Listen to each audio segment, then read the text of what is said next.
उदयपुर समेत पूरे प्रदेश में भीषण गर्मी का असर साफ नजर आ रहा है और आमजन के साथ अब भगवान के लिए भी विशेष इंतजाम किए जा रहे हैं।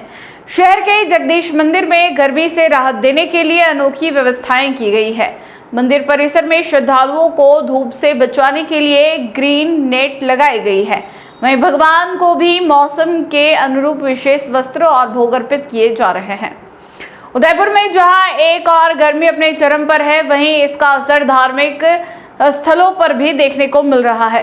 शहर के जगदीश मंदिर में इस भीषण गर्मी को देखते हुए विशेष इंतजाम किए गए हैं ताकि श्रद्धालुओं के साथ साथ भगवान को भी गर्मी से राहत मिल सके। मंदिर प्रशासन की ओर से परिसर में आने वाले श्रद्धालुओं के लिए खास तरह की ग्रीन नेट लगाई गई है, जिससे तेज धूप से बचाव हो सके। दोपहर के समय जब तापमान ज्यादा बढ़ जाता है, तब यह व्यवस्था लोगों के लिए राहत का कारण बन रही है।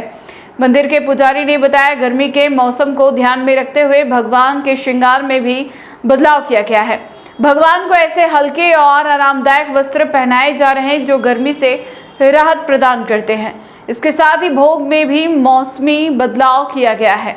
भगवान को इस समय ऋतु फल अर्पित किए जा रहे हैं जो गर्मी में शीतलता का प्रतीक माने जाते हैं। इतना ही नहीं, भगवान के स्नान के लिए इस्तेमाल किए जाने वाले जल में इत्र मिलाया जा रहा है, जिससे वातावरण में सुगंध के साथ ठंडक का एहसास भी बना रहे। इस व्यवस्थाओं से यह साफ है कि आस्था के केंद्रों पर भी मौसम के अनुसार परंपराओं में बदलाव कर श्रद्धा और संवेदनशीलता का अनूठा संगम देखने को मिल रहा है। बोल जगन्नाथ स्वामी की जय। मैं भावेश पुजारी, वंशानुगत सेवायत पुजारी, जगदीश मंदिर उदयपुर। आज हमारे ठाकुर जी के यहाँ पर वैशाख मास के अंदर सबसे ज़्यादा जो चैत्र, वैशाख और जेठ महीना जो होता है, ये गर्मी का उष्णकालीन होता है। तो उसमें क्या होता है, उष्णकालीन श्रृंगार चलता है ठाकुर जी के। उसमें ठाकुर जी के धोती उपरना और जो धोती उपरना का श्रृंगार होता है ठाकुर जी के। और सबसे पहले यह ध्यान रखना पड़ता है कि गर्मी के अंदर ठाकुर जी को जो है वस्त्र जो होते हैं वो मलमल और वायल के कपड़े ही आते हैं। कोई ऐसा कपड़ा नहीं होता है जिसमें कि ठाकुर जी को चुभन हो, वो ऐसा कपड़ा ठाकुर जी को नहीं धराया जाता है। तो जो मलमल हुआ, वायल हुआ और जो कपड़ा जो ठंडक करता है, वैसा कपड़ा ही ठाकुर जी के श्रृंगार धरा गया। और ज़्यादा से ज़्यादा कोर किनारी हुआ, जो ठाकुर जी का कोर किनारी होता है वो ठाकुर जी के अंदर धारण नहीं होता है। तो सबसे पहले हमें कपड़ों का धारण ध्यान में रखते हुए जिसमें शीतलता प्रदान हो, ऐसे ही वस्त्र ठाकुर जी को धराए जाते हैं, जिसमें धोती उपरना ये हो गया। और अब धीरे धीरे जिसमें कि जल का जो होता है, जैसे कि अब ठाकुर जी को जब स्नान कराया जाता है तो ठाकुर जी के अंदर जल के अंदर जो है मोगरा, गुलाब के इत्र का मिलाया जाता है, जिसको सुगंधित जल का जो अंदर होकर ठाकुर जी को पवित्रकरण करके फिर ठाकुर जी को पूरा इस तरह से नहलाया जाता है। और जैसे गर्मी का प्रभाव बढ़ता जाता है, वैसे वैसे ठाकुर, जैसे कि हमारे यहाँ पर आखा तीज की एक मर्यादा चली आ रही है, आखा तीज की मर्यादा के अनुसार ठाकुर जी के अंदर जल भरा जाता है। और जो हमारी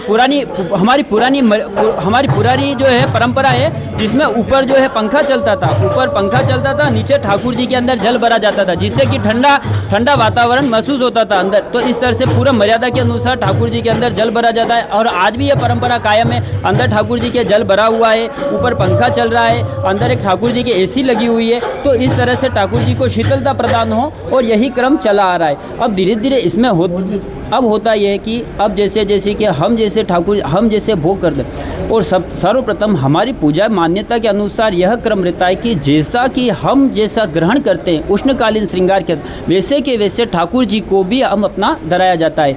और हमारे यहाँ पर जो राजा है, यहाँ पर राजनपथ राजा सेवा स्मार्ता नाम के अंदर ठाकुर जी साक्षात चतुर्भुज स्वरूप में ठाकुर जी विराजमान है। तो जिसमें क्या होता है कि राजनपथ राजा, जैसे राजा जगत सिंह जी ने जो मंदिर बनाया, तो यहाँ की जो वेशभूषा, जो राजा जो ड्रेस पहनता है वैसी ड्रेस पहनता है। तो राजश्री वेशभूषा और राजश्री सेवा पूजा पद्धति चली आ रही है। अब जैसे कि राजा के वहाँ पर जो शीतलता प्रदान कराई जाती है, वैसे वैसे कि वैसे ठाकुर जी को भी इस तरह से हमारे यहाँ पर भोग राग है, स्नान से संबंधित है। स्नान में सबसे ज़्यादा फिरदोष का इत्र होता है जो बहुत अच्छा शीतलता प्रदान है, वही भी इत्र जल के अंदर धारण करा के ठाकुर जी को निलाया जाता है। अब भोग के अंदर है, ठाकुर जी भोग क्या अरोगेंगे, इसके लिए क्या होता है कि ठाकुर जी के अंदर जैसे कि ऋतुफल होता है, ऋतुफल में आम हुआ, खरबूजा हुआ, इसका पना बनता है जो, और इसको और एक ठंडाई आती है जिसमें ठाकुर जी को दूध के अंदर मिलाकर ठंडाई का भोग लगाया जाता है। इस तरह से ठाकुर जी को जो है ये ठंडाई हुआ, आम हुआ और ये ऋतुफल में खरबूजा हो गया, इसका पना हो गया, ये ठाकुर जी को ये धराया जाता है। इस तरह से पूरी रात तक शीतल चलता है। फिर रात को क्या होता है कि ठाकुर जी के जो है जैसे कि मोगरा है, मोगरा अभी के लिए बहुत खुशबूदार और शीतलता और आनंददायक जो फूल है, तो इस टाइप से पुष्प फूल माला के रूप में मोगरा और गुलाब के ठाकुर जी को धरा जाता है। यही क्रम चला आ रहा है और उष्णकालीन चल रहा है। अब ये होगा ये कि वैशाख मास का जो है ये जो पूर्णिमा आ रही है कल, ये ठाकुर जी का पाठ उत्सव है। पाठ उत्सव का मतलब होता है कि ठाकुर जी इस दिन पाठ पर विराजमान हुए थे, तो ये हमारे इस मंदिर का, जगदीश मंदिर का जन्मदिन के रूप में उत्सव मनाया जाता है। जन्मदिन के रूप में पाठोत्सव मनाया जाता है। यह पाठोत्सव वैशाखी पूर्णिमा जो अभी 1 तारीख के दिन होगा और इस दिन ठाकुर जी को 56 भोग धराया जाएगा और नीचे एक महाप्रसादी का रखा गया है जो भी भक्तजन आए। आने वाले भक्तों के लिए मैं पूरा छायावान बनाया हुआ है और ये बड़े बड़े कूलर लगाए गए हैं और नीचे पूरे कारपेट बिछाया गया है जिससे कि गर्मी का इतना आभास नहीं हो, गर्मी का आभास नहीं हो।